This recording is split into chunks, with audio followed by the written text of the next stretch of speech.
Monday is the 40th anniversary of George Harrison's legendary concert for Bangladesh. Now, it was a major fundraiser for that nation and also a historic event for musicians everywhere. And Jeff Glor is here with more on that concert that's still influencing other performances 4 decades later. They're still pawning some items from it in pawn shops around the world. Good morning once again, Chris. Yeah, when George Harrison took the stage in New York on August 1st, 1971, he had not performed in public since 1966. He quickly made up for lost time because this famous concert raised millions for a broken country and changed the world of music. Mr. Harrison, with all of the enormous problems in the world, how did you happen to choose this one to do something about? Because I was asked by a friend if I'd help, that's all. The problem was a humanitarian crisis in Bangladesh. The friend was Indian musician Ravi Shankar. The solution was that former Beatle George Harrison would raise awareness by performing at Madison Square Garden. Back in 1971, the idea of seeing any of the Beatles on a stage was a pretty electrifying concept. They had not performed as a band since 1966. He called me and said, I want to do this live show.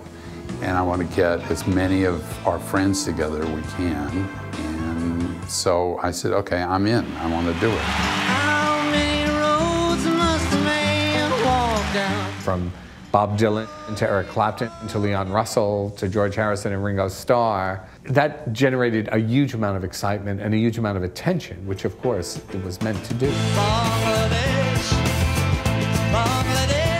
I don't think anyone in the world had ever done anything on that scale before. But he brought together musicians and he used music for good.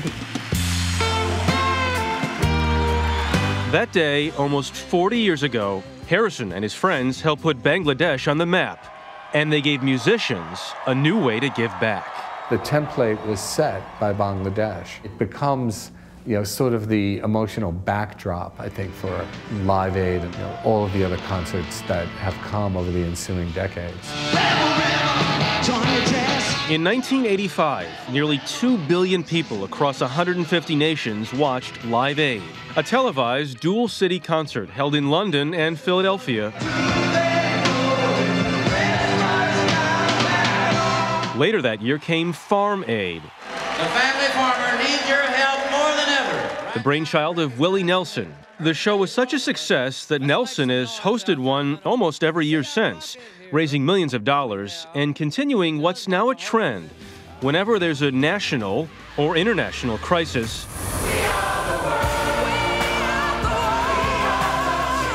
musicians unite. They understand that there are people who live in places that many of us can't find on a map, whose voices won't get heard, who don't have a microphone to sing through. U2 frontman Bono took aim at the G8 in 2005. Make history by making poverty history. He helped organize Live 8, a set of 8 concerts in 8 cities involving more than 1,000 musicians. Inspired by Live 8, Al Gore went even bigger. On July 7th, 2007, Live Earth aired, a 22-hour globally broadcast series of concerts held one by one on each continent. Let's hope tonight's concert and the concerts going on all around the world are not just about entertainment, but about starting a revolution. Here comes the sun. I don't think George Harrison thought of this as a kind of revolutionary idea. Let's have these massive concerts. I think, what can I do? I'm a musician. I've got a lot of friends. Let me just call them up. We'll play a show. And that was a good thing, a benefit, literally a benefit concert. One that began as a favor for a friend and eventually redefined the way the world responds to a crisis. Apple Records and UNICEF have now joined forces to celebrate the concert's 40th anniversary. Starting today, the video is available for free, streaming on iTunes through Monday. The hope is that people will see the concert and then download the album. All proceeds go toward the George Harrison Fund for UNICEF, which is now being used to help children in the troubled Horn of Africa. Which we actually spoke about a little bit earlier today. Yep. Yep. These concerts have generated so much money over the decades, but how successful was that concert back in 1971 from a financial standpoint? Well, I mean, what was interesting about it is that the concert itself, I think, generated $250,000, but then sales of the album and then after, $15 million for UNICEF.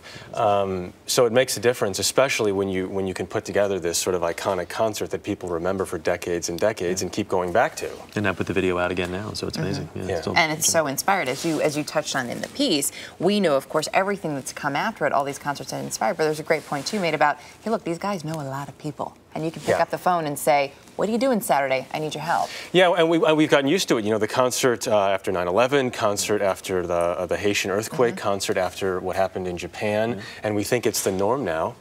That's where it started. And it's also nice when 2 or 3 get together. 10,000 will come see them.